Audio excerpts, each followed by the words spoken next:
RG3, newest addition to the Fox College football analyst team. He was on the call for his alma mater versus Auburn. And he'll have Delaware and Colorado coming up this Saturday. Also, check out his podcast, Out of Pocket with RG3.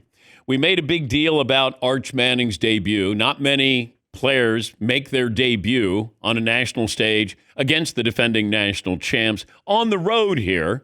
It feels like we should be grading on a curve here, RG3, because Peyton started out with, who did Peyton play? East Carolina. East Carolina. And then Eli started out with? Morgan State or someone. Yeah, Murray State. Murray State. And then Arch starts out with Ohio State. What do you take away from Arch's debut? Well, Dan, Peyton also, had a pretty bad game against Washington State when he went 7 for 14, had to take over during that game. And they still won that game 10-9. But for me, with Arch Manning, this is just the epitome of the media building him up just to tear him back down. And there's a lot of people jumping ship on him. But I do think you're allowed to say that he struggled. He did. He missed throws. Mechanically, he looked like something was bothering him. I don't know if maybe his shoulder was hurting or something, but he wasn't following through on a lot of his throws.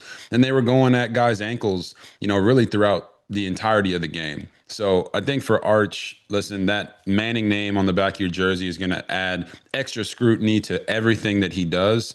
But I don't think that he now just doesn't know how to play football at all.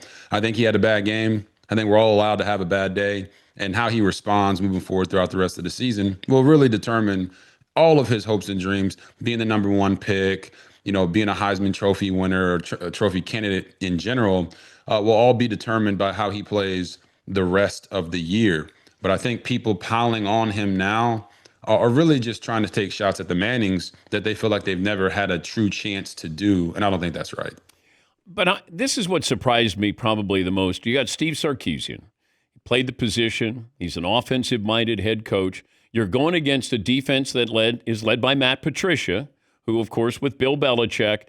What could Matt Patricia possibly dial up scheme that Steve Sarkisian wouldn't go, hey, I've seen that before, or I haven't seen, that's what everybody's like, oh my gosh, his game plan, confused Texas. How many game plan schemes can you have that's going to confuse Steve Sarkisian?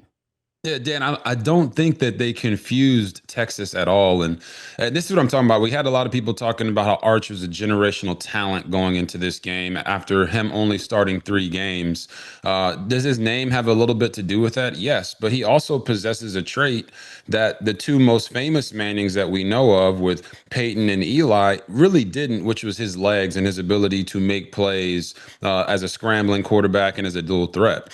But on the other side of that, there's also the protection of Arch, where they're saying, "Oh, it wasn't Arch, it was the scheme." I watched all the tape 3 times, and there are countless amount of plays that Arch didn't make in that game, or was short on a throw. First pass of the game, rolling to his right, throws it at his receiver's ankles. And it's okay to bring that up because it's what the tape says, and the eye in the sky doesn't lie. But when you're a play caller like Steve Sarkisian, and you're drawing up these plays, and they're there. They gave him a lot of pure progression reads, which means it doesn't matter what Matt Patricia calls here. You're going 1 to 2 to 3. And Arch was getting through his reads. He just didn't make those throws. Now you're putting yourself behind the 8 ball, 2nd and long, 3rd and long, and those are places you don't want to be on the road going against the number 3 team in the country. So I think all these things are very easily fixable.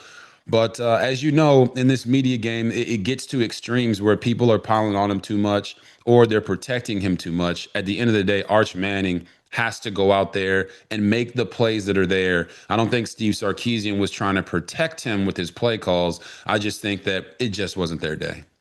If Alabama is average this season, finish that sentence. What is average, Dan?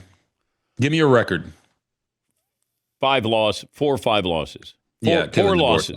Yeah, Kalen DeBoer's fired. And I'm a Kalen DeBoer guy. He's been a winner everywhere he's been.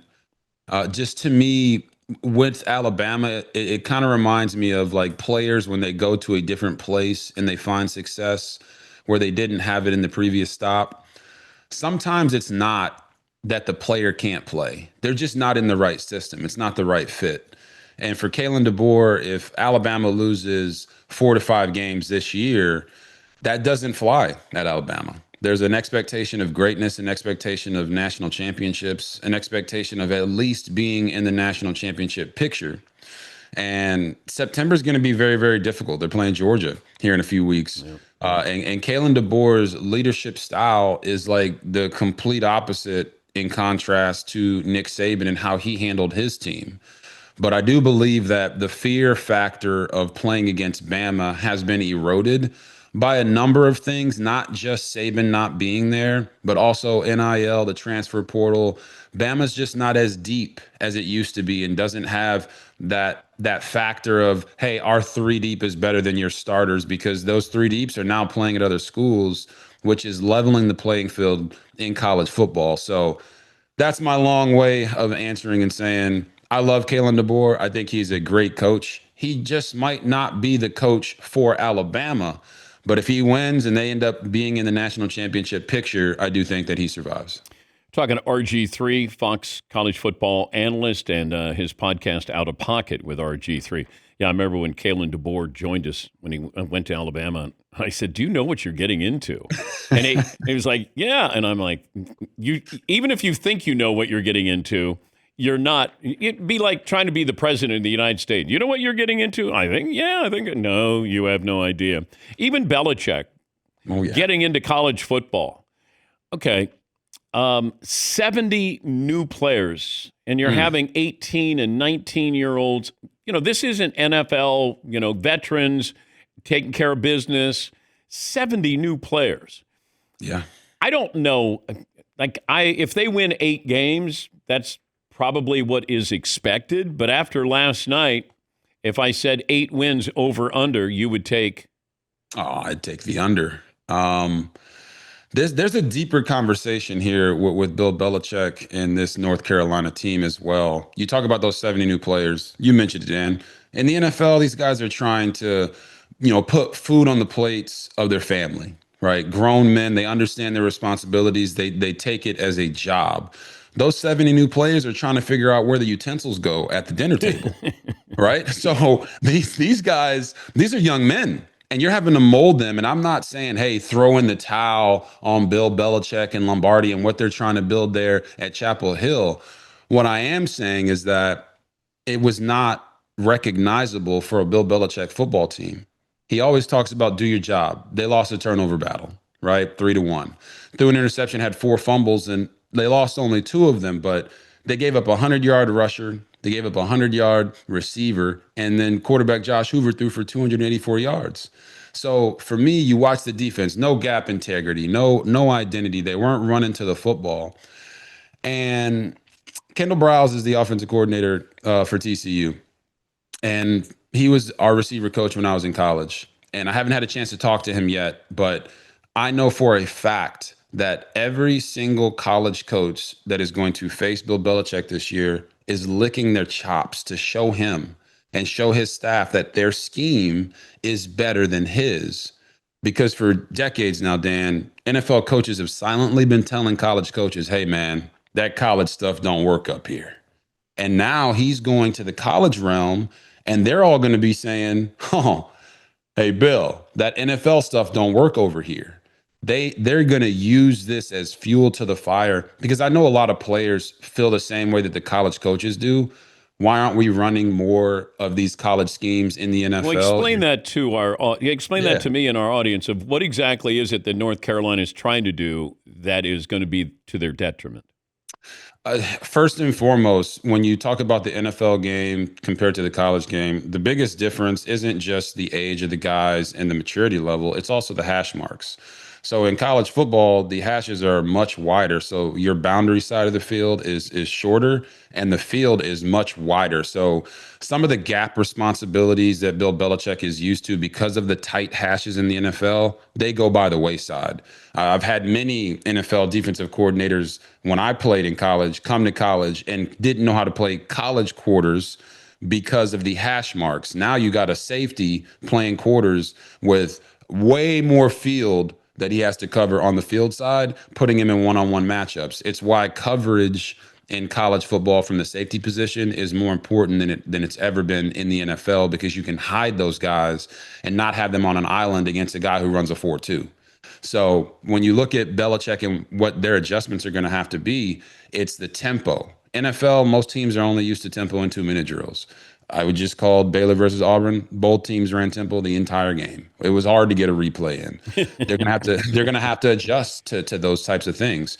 And then it's the new guys. You brought in Gio Lopez from South Alabama. You got Max Johnson there, who came at the end of the game and played well, although the game was already out of hand. Who's going to be your quarterback? Who's going to be your difference maker?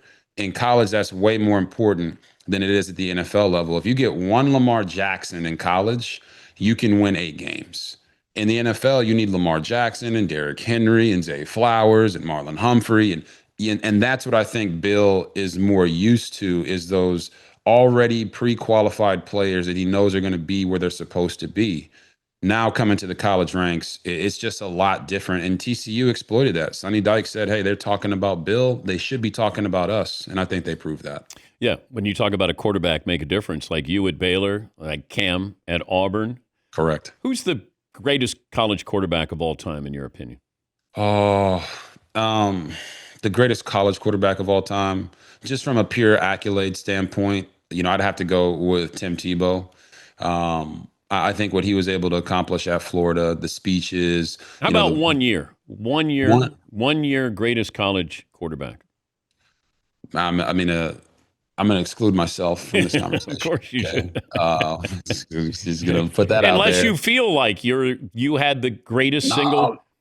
No. I just think what we were able to accomplish at Baylor hasn't been accomplished anywhere else in the turnaround that we did. But that's a conversation for another time, Okay. Dan. All right. I would say from a single greatest year, man, it's Cam Newton. It has to be Cam. Going from Glenn, going to Auburn, and what he was able to pull off, like some of those quarterback powers, Dan, I don't think anybody in the stadium wanted to tackle Cam on those quarterback powers. And to see, like, he lined up at wide receiver and mossed the DB, like he was doing it all that year. And I know Cam, we talk a lot. We compete in overtime 7-on-7 with our 7-on-7 football teams. And Cam he's out there, the clothes, the hats, he does his thing. He's got his own swag. But when you talk about on the football field, that's probably the single greatest season I've ever seen. How do the Eagles not go to the Super Bowl? They don't stay healthy. We talked about the dynasty that is the Chiefs. The Chiefs were a dynasty. They were trying to do something that had never been done before. Now I think the Eagles have kind of taken that mantle of, all right, let's go and repeat and see if we can build this thing over time. They're healthy right now. Obviously, the combination of, it's like the big five for them on offense. It's Jalen Hurts, it's Saquon Barkley, A.J. Brown, Devontae Smith, and Dallas Goedert.